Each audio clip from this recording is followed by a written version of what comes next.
Chapter 6. Segment your forces. The controlled chaos strategy. The critical elements in war are speed and adaptability, the ability to move and make decisions faster than the enemy.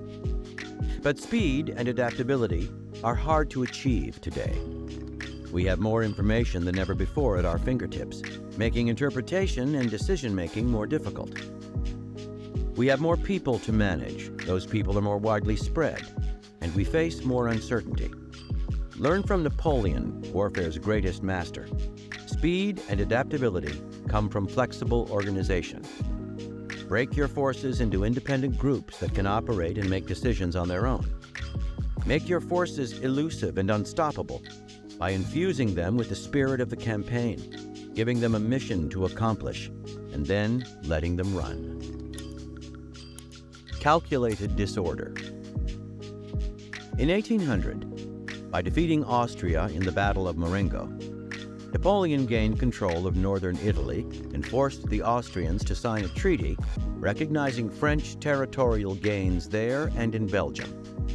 For the next 5 years, an uneasy peace held sway, but Napoleon crowned himself Emperor of France, and many in Europe began to suspect that this Corsican upstart had limitless ambitions. Karl Mack, the Austrian quartermaster general and an older and influential member of the Austrian military, advocated a preemptive strike against France, with an army large enough to guarantee victory. He told his colleagues, "In war, the object is to beat the enemy, not merely to avoid being beaten." Mack and like-minded officers slowly gained influence, and in April 1805, Austria, England, and Russia signed a treaty of alliance to wage war on France and force her to return to her pre-Napoleonic borders. That summer, they formulated their plan. 95,000 Austrian troops would attack the French in northern Italy, redressing the humiliating defeat of 1800. Another 23,000 troops would secure the Tyrol between Italy and Austria. Mack would then lead a force of 70,000 men west along the Danube into Bavaria, preventing this strategically located country from allying itself with France. Once encamped in Bavaria, Mack and his army would await the arrival a few weeks later of 75,000 troops from Russia. The two armies would link up, and this unstoppable force would march west into France. Meanwhile, the English would attack the French at sea. More troops would later be funneled into each war zone, making for an army totaling 500,000 men overall, the largest military force ever assembled in Europe up to that point. Not even Napoleon could withstand an army more than twice the size of his own moving in on him from all sides. In the middle of September, Mack began his phase of the campaign by advancing along the Danube to Ulm, in the heart of Bavaria. Having established his camp there, he felt hugely satisfied. Mack loathed disorder and uncertainty. He tried to think of everything in advance, to come up with a clear plan and make sure everyone stuck to it. Clockwork warfare, he called it. He thought his plan was perfect. Nothing could go wrong.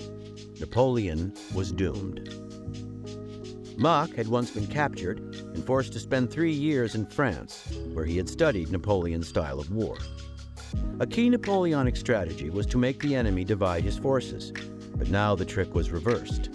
With trouble in Italy, Napoleon could not afford to send more than 70,000 French troops across the Rhine into Germany and Bavaria. The moment he crossed the Rhine, the Austrians would know his intentions and would act to slow his march. His army would need at least 2 months to reach Ulm and the Danube. By then, the Austrians would already have linked up with the Russians and swept through the Alsace and France. The strategy was as close to foolproof as any Mack had ever known. He savored the role he would play in destroying Napoleon, for he hated the man and all he represented. Undisciplined soldiers, the fomenting of revolution throughout Europe, the constant threat to the status quo. For Mack, the Russians could not arrive in Ulm too soon. Near the end of September, however, Mack began to sense something wrong. To the west of Ulm lay the Black Forest, between his own position and the French border. Suddenly, scouts were telling him that a French army was passing through the forest in his direction. Mack was bewildered. It made the best sense for Napoleon to cross the Rhine into Germany farther to the north, where his passage east would be smoother and harder to stop. But now he was yet again doing the unexpected, funneling an army through a narrow opening in the Black Forest and sending it straight at Mack. Even if this move were just a feint, Mack had to defend his position. So he sent part of his army west into the Black Forest to stem the French advance long enough for the Russians to come to his aid. A few days later, Mack began to feel horribly confused. The French were proceeding through the Black Forest, and some of their cavalry had come quite far. At the same time, though, word reached Mack of a large French army somewhere to the north of his position. The reports were contradictory. Some said this army was at Stuttgart, 60 miles northwest of Ulm. Others had it more to the east, or even farther to the north, or quite close, near the Danube. Mack could get no hard information, since the French cavalry that had come through the Black Forest blocked access to the north for reconnaissance. The Austrian general now faced what he feared most: uncertainty, and it was clouding his ability to think straight. Finally, he ordered all of his troops back to Ulm, where he would concentrate his forces. Perhaps Napoleon intended to do battle at Ulm. At least Mack would have equal numbers. In early October, Austrian scouts were at last able to find out what was really going on, and it was a nightmare. A French army had crossed the Danube to the east of Ulm, blocking Mack's way back to Austria and cutting off the Russians. Another army lay to the south, blocking his route to Italy. How could 70,000 French soldiers appear in so many places at once and move so fast? Gripped by panic, Mack sent probes in every direction. On October 11th, his men discovered a weak point. Only a small French force barred the way north and east. There he could push through and escape the French encirclement. He began to prepare for the march. But 2 days later, when he was on the point of ordering the retreat, his scouts reported that a large French force had appeared overnight, blocking the northeastern route as well. On October 20th, finding out that the Russians had decided not to come to his rescue, Mack surrendered. Over 60,000 Austrian soldiers were taken prisoner with hardly a shot fired. It was one of the most splendidly bloodless victories in history. In the next few months, Napoleon's army turned east to deal with the Russians and remaining Austrians, culminating in his spectacular victory at Austerlitz. Meanwhile, Mack languished in an Austrian prison, sentenced to 2 years for his role in this humiliating defeat. There he racked his brains, losing his sanity in the process, some said. Where had his plan gone wrong? How had an army appeared out of nowhere to his east, so easily swallowing him up? He had never seen anything like it, and he was trying to figure it out to the end of his days. Interpretation. History should not judge General Mack too harshly, for the French armies he faced in the fall of 1805 represented one of the greatest revolutions in military history. For thousands of years, war had been fought in essentially the same way. The commander led his large and unified army into battle against an opponent of roughly equal size. He would never break up his army into smaller units, for that would violate the military principle of keeping one's forces concentrated. Furthermore, scattering his forces would make them harder to monitor, and he would lose control over the battle. Suddenly, Napoleon changed all that. In the years of peace between 1800 and 1805, he reorganized the French military, bringing different forces together to form the Grande Armée, 210,000 men strong. He divided this army into several corps, each with its own cavalry, infantry, artillery, and general staff. Each was led by a marshal general, usually a young officer of proven strength in previous campaigns. Varying in size from 15,000 to 30,000 men, each corps was a miniature army headed by a miniature Napoleon. The key to the system was the speed with which the corps could move. Napoleon would give the marshals their mission, then let them accomplish it on their own. Little time was wasted with the passing of orders back and forth, and smaller armies, needing less baggage, could march with greater speed. Instead of a single army moving in a straight line, Napoleon could disperse and concentrate his corps in limitless patterns, which to the enemy seemed chaotic and unreadable. This was the monster that Napoleon unleashed on Europe in September 1805. While a few corps were dispatched to northern Italy as a holding force against Austria's planned invasion there, 7 corps moved east into Germany in a scattered array. A reserve force with much cavalry was sent through the Black Forest, drawing Mack to the west, and so making it harder for him to understand what was happening to the north, and easier to entrap. Napoleon understood Mack's simple psychology, and how the appearance of disorder would paralyze him. Meanwhile, with Stuttgart as a pivot, the 7 corps wheeled south to the Danube and cut off Mack's various escape routes. One corps marshal, hearing that the northeastern route was weakly held, did not wait for Napoleon to send orders, but simply sped and covered it on his own. Wherever Mack went, he would hit a corps large enough to hold him until the rest of the French army could tighten the circle. It was like a pack of coyotes against a rabbit. Understand, the future belongs to groups that are fluid, fast, and non-linear. Your natural tendency as a leader may be to want to control the group, to coordinate its every movement. But that will just tie you to the past and to the slow-moving armies of history. It takes strength of character to allow for a margin of chaos and uncertainty, to let go a little.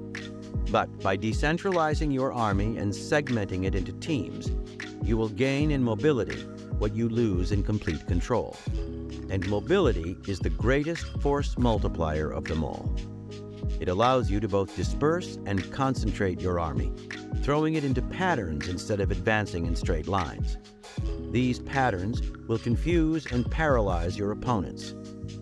Give your different corps clear missions that fit your strategic goals. Then let them accomplish them as they see fit. Smaller teams are faster, more creative, more adaptable. Their officers and soldiers are more engaged, more motivated. In the end, fluidity will bring you far more power and control than petty domination. By Napoleon, separate to live, unite to fight. Keys to warfare. The world is full of people looking for a secret formula for success and power. They do not want to think on their own. They just want a recipe to follow. They are attracted to the idea of strategy for that very reason. In their minds, strategy is a series of steps to be followed toward a goal. They want these steps spelled out for them by an expert or a guru. Believing in the power of imitation, they want to know exactly what some great person has done before. Their maneuvers in life are as mechanical as their thinking. To separate yourself from such a crowd, you need to get rid of a common misconception. The essence of strategy is not to carry out a brilliant plan that proceeds in steps. It is to put yourself in situations where you have more options than the enemy does. Instead of grasping at option A as the single right answer, true strategy is positioning yourself to be able to do A, B, or C, depending on the circumstances. That is strategic depth of thinking, as opposed to formulaic thinking. Sun Tzu expressed this idea differently. What you aim for in strategy, he said, is sure, a position of potential force. The position of a boulder perched precariously on a hilltop, say, or of a bowstring stretched taut. A tap on the boulder, the release of the bowstring, and potential force is violently unleashed.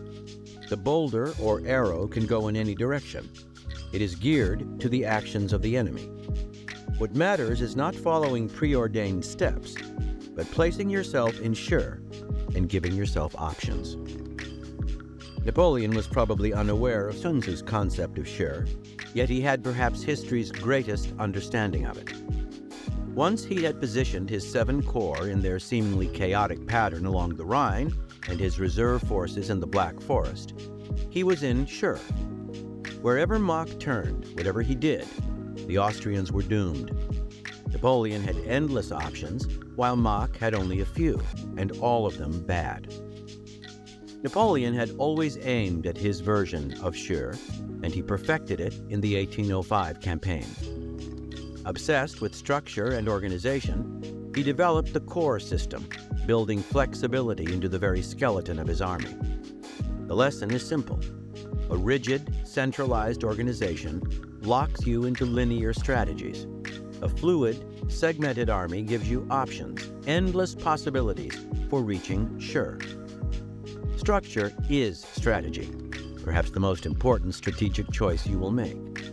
Should you inherit a group, analyze its structure and alter it to suit your purposes.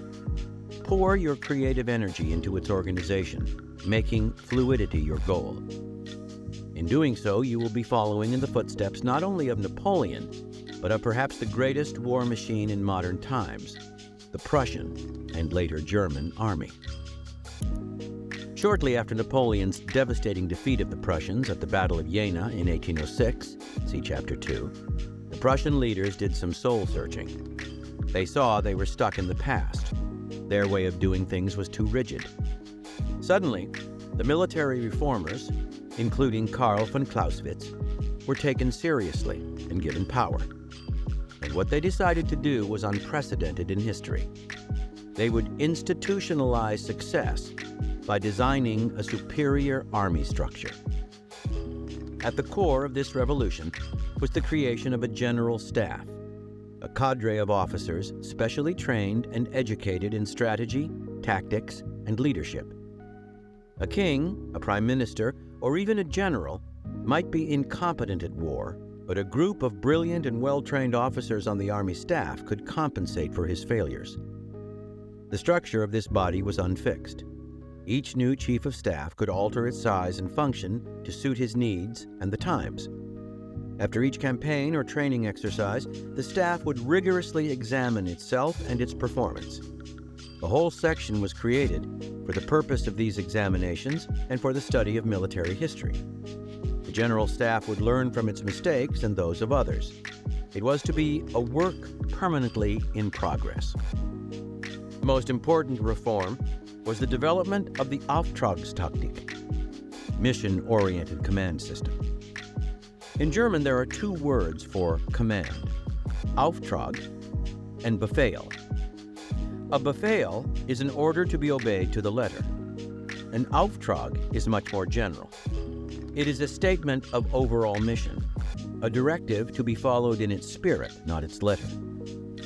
The Auftrags Tactic, inspired by Prussia's archenemy Napoleon and the leeway he gave his marshals, permeated the general staff. Officers were first inculcated with the philosophy of German warfare: speed, the need to take the offensive, and so on. Then they were put through exercises to help them develop their ability to think on their own, to make decisions that met the overall philosophy but responded to the circumstances of the moment. Leading the equivalent of a corps in battle, officers were given missions to accomplish and then were let loose. They were judged by the results of their actions, not on how those results were achieved.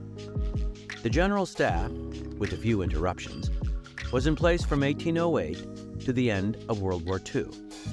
During that period, the Germans consistently outfought other armies in the field, including the Allies in World War I, despite the severe limitations of trench warfare. Their success culminated in the most devastating military victory in modern history, the 1940 Blitzkrieg invasion of France and the Low Countries, when the German army ran rings around the rigid defenses of the French. It was the structure of their army and their use of the Auftrags Tactic that gave them more options and greater potential force. The German General Staff should serve as the organizational model for any group that aims at mobility and strategic depth. First, the staff's structure was fluid, allowing its leaders to adapt it to their own needs. Second, it examined itself constantly and modified itself according to what it had learned. Third, it replicated its structure through the rest of the army. Its officers trained the officers below them, and so on down the line. The smallest team was inculcated with the overall philosophy of the group. Finally, rather than issuing rigid orders, the staff embraced the mission command, the Auftrags Tactic. By making officers and soldiers feel more creatively engaged, this tactic improved their performance and sped up the decision-making process. Mobility was written into the system. The key to the Auftrags Tactic is an overall group philosophy. This can be built around the cause you are fighting for or a belief in the evil of the enemy you face. It can also include the style of warfare, defensive, mobile, ruthlessly aggressive, that best suits it. You must bring the group together around this belief. Then, through training and creative exercises, you must deepen its hold on them, infuse it into their blood. Now, when you unleash your corps on their missions, you can trust their decisions and feel confident in your power to coordinate them. The Mongol hordes led by Genghis Khan in the first half of the 13th century were perhaps the closest precursors to Napoleon's corps. Genghis, who preached a philosophy of Mongol superiority, was a master of mobility in warfare. His segmented forces could disperse and concentrate in complicated patterns. The armies that faced them were shocked at how chaotic they seemed, so impossible to figure out, yet they maneuvered with amazing coordination. Mongol soldiers knew what to do and when without being told. For their victims, the only explanation was that they were possessed by the devil.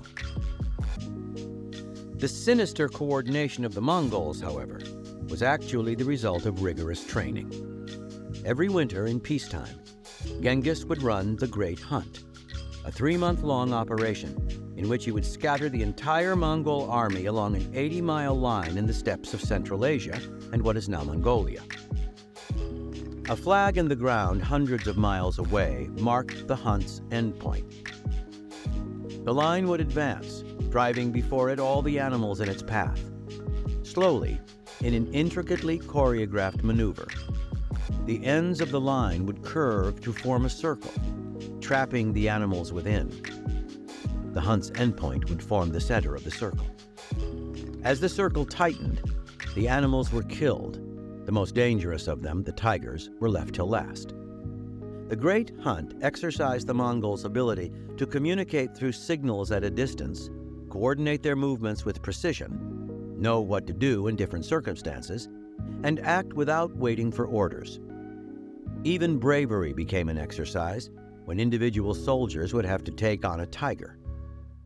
Through hunting and a form of play, Genghis could instill his philosophy, develop cohesion and trust among his men, and tighten his army's discipline. In unifying your own hordes, find exercises to increase your troops' knowledge of and trust in each other. This will develop implicit communication skills between them and their intuitive sense of what to do next. Time will not then be wasted in the endless transmission of messages and orders, or in constantly monitoring your troops in the field. If you can disguise these exercises as play, as in the Great Hunt, so much the better. Throughout the 1940s and 50s, 2 great baseball organizations did battle. The Boston Red Sox, built around Ted Williams, and the New York Yankees, with their great hitter, Joe DiMaggio. The owner of the Red Sox, Tom Yawkey, believed in pampering his players, creating a pleasant environment for them, developing friendships with them. A happy team would play well, he thought. For this purpose, he went drinking with his men, played cards with them, checked them into nice hotels on tour. He also meddled in managerial decisions, always with an eye toward making things better for his players and keeping them happy. The Yankees' philosophy was very different, emphasizing discipline and victory at all costs. The organization's separate parts stayed out of one another's business. They understood the team ethos and knew they would be judged on results. The manager was left to make his own decisions. Yankee players felt an intense need to live up to the team's winning traditions.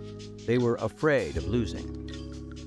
In those 2 decades, the Red Sox players fought among themselves, fell into factions, whined and complained at any perceived slight, and won just 1 pennant.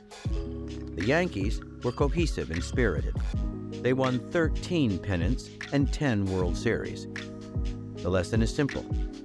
Do not confuse a chummy, club-like atmosphere with team spirit and cohesion. Coddling your soldiers and acting as if everyone were equal will ruin discipline and promote the creation of factions. Victory will forge stronger bonds than superficial friendliness, and victory comes from discipline, training, and ruthlessly high standards. Finally, you need to structure your group according to your soldiers' strengths and weaknesses, to their social circumstances. To do that, you must be attuned to the human side of your troops. You must understand them and the spirit of the times, inside and out. During the American Civil War, the Union generals struggled with the ragtag nature of their army. Unlike the disciplined, well-trained troops of the Confederacy, many Northern soldiers had been forcibly conscripted at the last minute. They were pioneers, rugged frontiersmen, and they were fiercely independent. Some generals tried desperately to instill discipline, and mostly they failed. Others just paid attention to map strategy while their armies continued to perform badly. General William Tecumseh Sherman had a different solution. He changed his organization to suit the personalities of his men. He created a more democratic army, encouraged initiative in his officers, let them dress as they saw fit. He loosened outward discipline to foster morale and group spirit. Like frontiersmen generally, his soldiers were restless and nomadic, so he exploited their mobility and kept his army in perpetual motion, always marching faster than his enemies could. Of all the Union armies, Sherman's were the most feared and performed the best. Like Sherman, do not struggle with your soldiers' idiosyncrasies, but rather turn them into a virtue, a way to increase your potential force. Be creative with the group's structure, keeping your mind as fluid and adaptable as the army you lead. Reversal. Since the structure of your army has to be suited to the people who compose it, the rule of decentralization is flexible. Some people respond better to rigid authority. Even if you run a looser organization, there may be times when you will have to tighten it and give your officers less freedom.